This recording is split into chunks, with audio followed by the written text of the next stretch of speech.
Sellers think like sellers. And when sellers think like sellers right now, they don't get deals done. Sellers must think like buyers. When sellers can think like buyers, when sellers can get into the buyer's shoes, when sellers can imagine themselves being the buyer, then they tend to compromise a little bit more on the negotiation. So the way that could look, Joel, it's like, hey, look,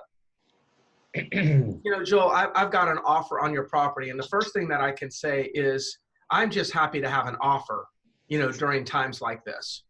Okay, so it's important for me to say it like that. I'm just happy to even have an offer during times like this. Unfortunately, the offer is not as strong as I would have hoped it would be. So I'm showing and sounding as if, I'm really for my seller, which I am for my seller. I'm representing my seller. But I'm saying, gosh, it's just the offer right now is not exactly where I'd hope it to be. So let me share with you the offer.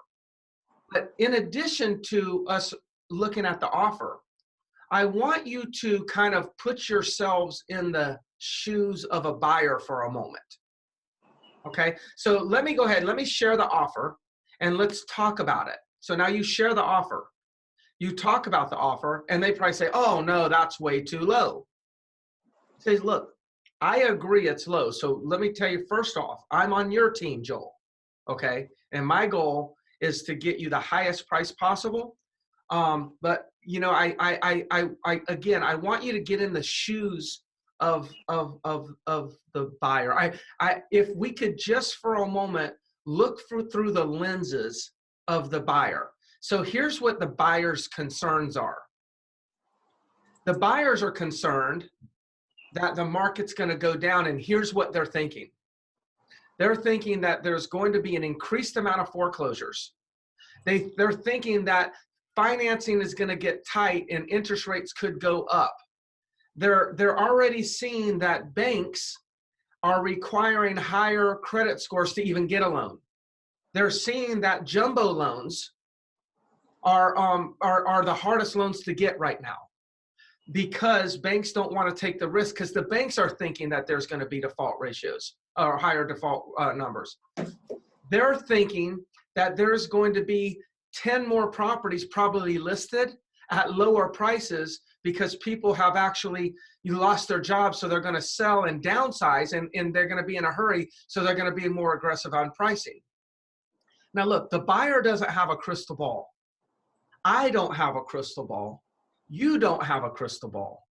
But when you look at it from the eyes of the buyer, there are some serious concerns there.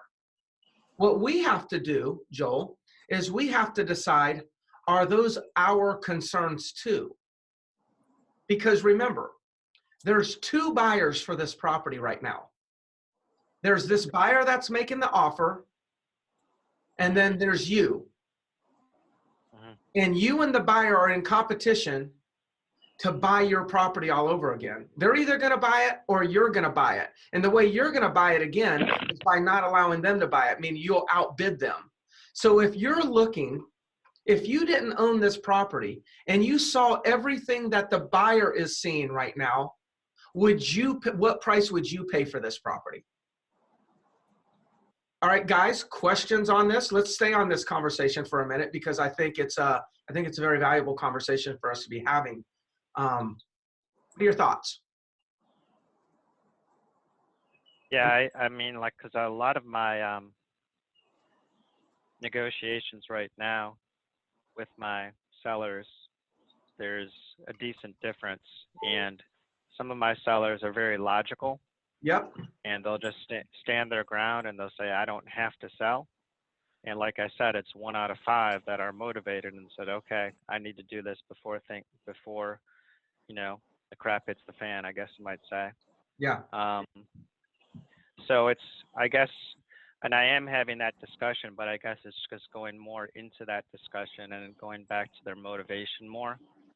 And like I said, when I present the offer, instead of just presenting it, just remind them, hey, I am on your side.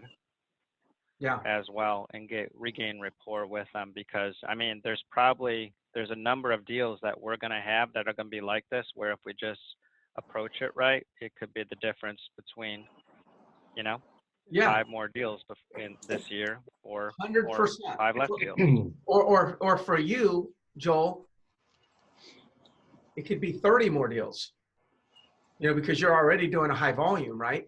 And so this is a big deal. So the negotiation, we're going to get offers on our listings, right? Look, I don't have a crystal ball, and neither do you all. So we don't know exactly what direction the market's going in. But we are going to get offers, and we are going to get offers that are lower, okay? But those offers can be put together, because sellers right now, they're going to look at the offers from the seller's view and get offended. But for every seller that gets offended by what the buyer offers, for every one of those sellers, if they were the buyer, they would have done something similar.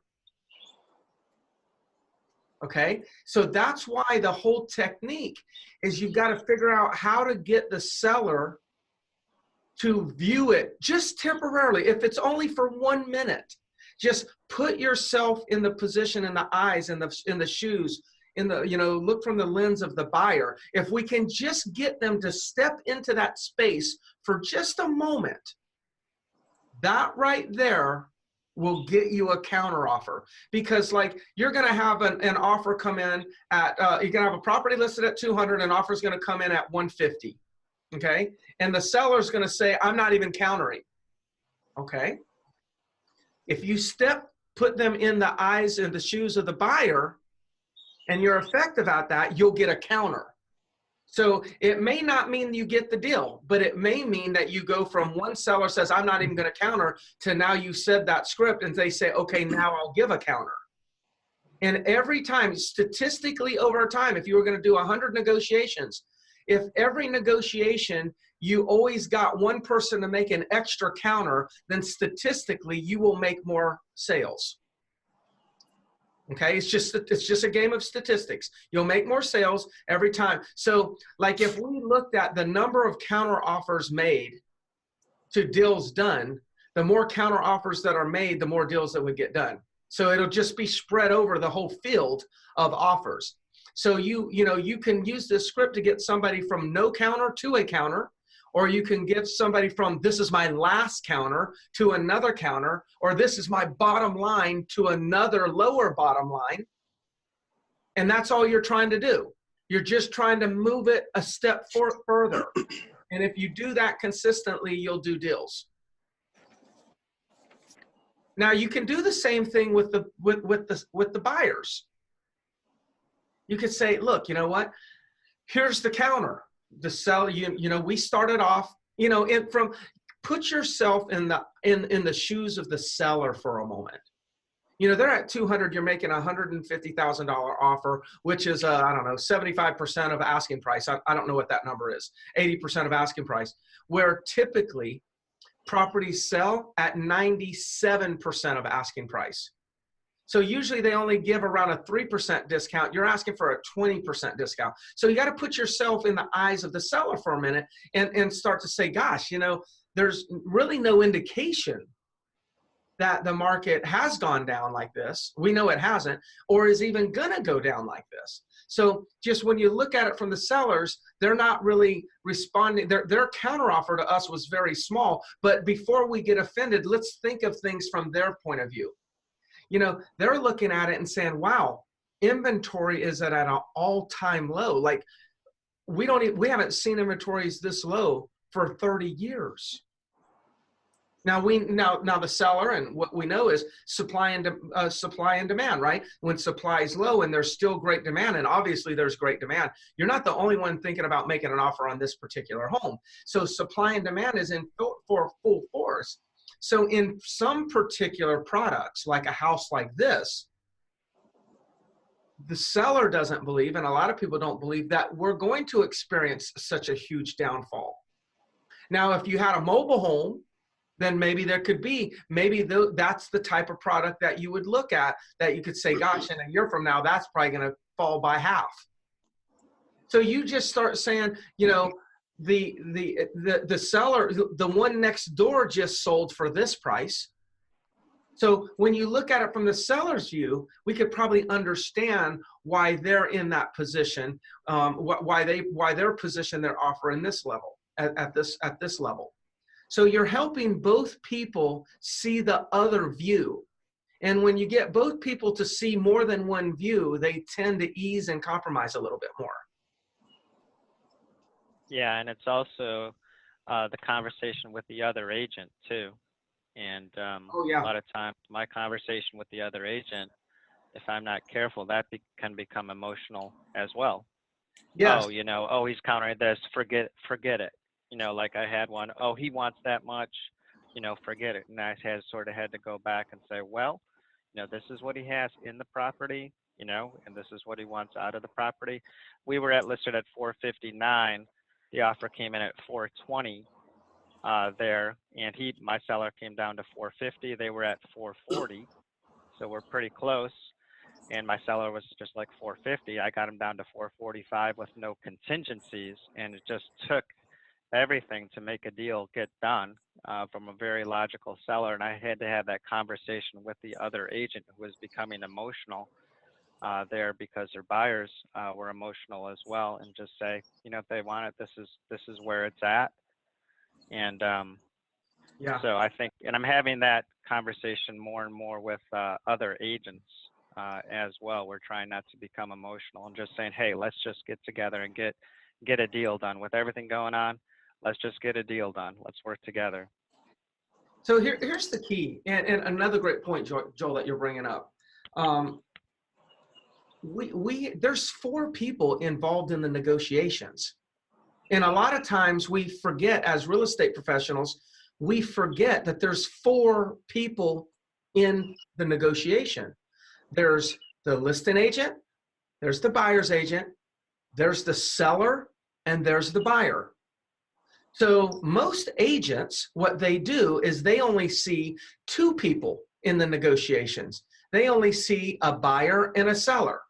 So then what the buyer agent does is they just text over, text and say, hey, Joel, just want to let you know I got an email. There's an email in your inbox. I have an offer for you. Just can you please confirm? Like all they're doing is they're saying, hey, Miss Other Agent, just letting you know there's an offer in your inbox.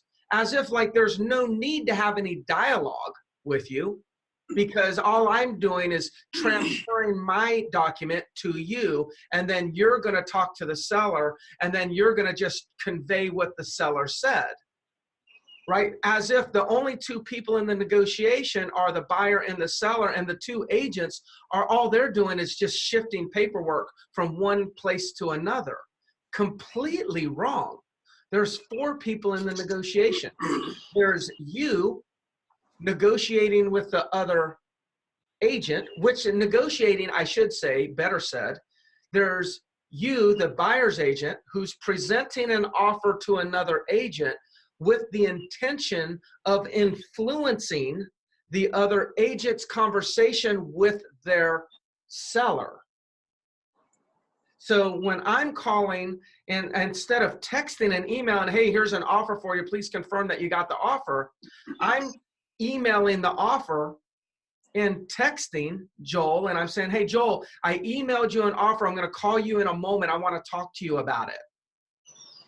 Then I call you and say, hey, Joel, I've got an offer for you. I don't know if you've seen it yet. It's in your email. I will say at first glance, you might say, gosh, it's a little bit lower than what we hope for. And if I was in the eyes of the seller, that might be my first reaction. But one of the things that I just wanted to share with you, Joel, is I wanted to share with you what's in the eyes or the mind of the buyer, just to kind of share with you what he's thinking, in hopes that'll help the dialogue and help us, move this to a successful negotiation. And once you talk to your seller, feel free to call me back and share the same information. That'll help us put this deal together. So now I'm sharing the information with the other agent. The agent then takes that, and I can assure you, when I do that, something I say will get said to the seller, because most agents, they don't know what to say to their sellers. They see an offer, they see it's a little bit lower, they go to their seller and say, here's a low offer. I mean, I don't even know if we should counter it. That's their dialogue. So if we present to the agent correctly, then that will influence the presentation made to the seller. So I'm negotiating with the other agent without the agent even knowing it, because I'm influencing the conversation that he has with the seller. Then the seller is more open to some sort of negotiation. So then they tell the agent tells me. Hopefully the agent gives me some information, and if they don't, I call the agent and say, hey, I saw your counter, and let me just tell you, great job on getting a counter. See, I'm going to acknowledge the other agent. Great job on getting a counter. Can you tell me anything else? I mean, from the eyes of the seller, what's their position? What are they most concerned about? And they tell me that. Then I turn around and go to my buyer and I say, okay, I'm surprised we even got a counter, but we got a counter. We got a counter. So I think that we're already, winning the game just by getting a counter and not being flat out rejected. Now, through the process, I tried to figure out what's going on in the seller's mind, and here is what they're thinking. And I think if we put ourselves in the seller's head for a moment, I think it's logical that they could think these things. So what we have to do is we have to put our head together and figure out, okay, what do we really believe is we should pay for this property, and think this through, and then let me make a real counter back to them. So what agents are doing, they're making a mistake, is as if their value is to just shift paperwork. Okay, I got your offer, I'll send it to the other agent. Okay, I got the other agent's counter, here it is. What do you want to do? Okay, now I got your counter. Okay, here's their counter. Tell me what they say. Okay, here's the counter. What do you want to do? Like, there's only two people negotiating. Nobody's influencing. The best way to represent a client is to get a deal done. The best way to represent a client is to get a deal done, because you get this buyer, right? They get stuck at $5,000. So I'm not going up another penny. And then they lose the deal. Now, whatever it is they saw in that property, whatever they liked about that property, they lost actually all of that. They lost all of that experience. They lost all of that emotion. They lost everything for a measly $5,000 that over the next 10 years only equates to $500 a year. If I would say, hey, look, you don't have to pay this $5,000, but you just have to pay another $500 a year to be able to have this great experience on the lake. Would you do that? They'll all say yes. Like $500 a year for the next 10 years is nothing. But people make decisions on $5,000 all the time to do or not do something, where in the grand scheme of things, over the long haul, $5,000 is insignificant. When we get people to see the other person's point of view, then clients, buyers, and sellers don't make decisions based on quote unquote principle. There's too many negotiations lost because of principle. And the reason why negotiations are lost because of principle is because they're not seeing the other person's point of view. So they're just thinking, Joel, you're being a jerk because you're not coming down anymore.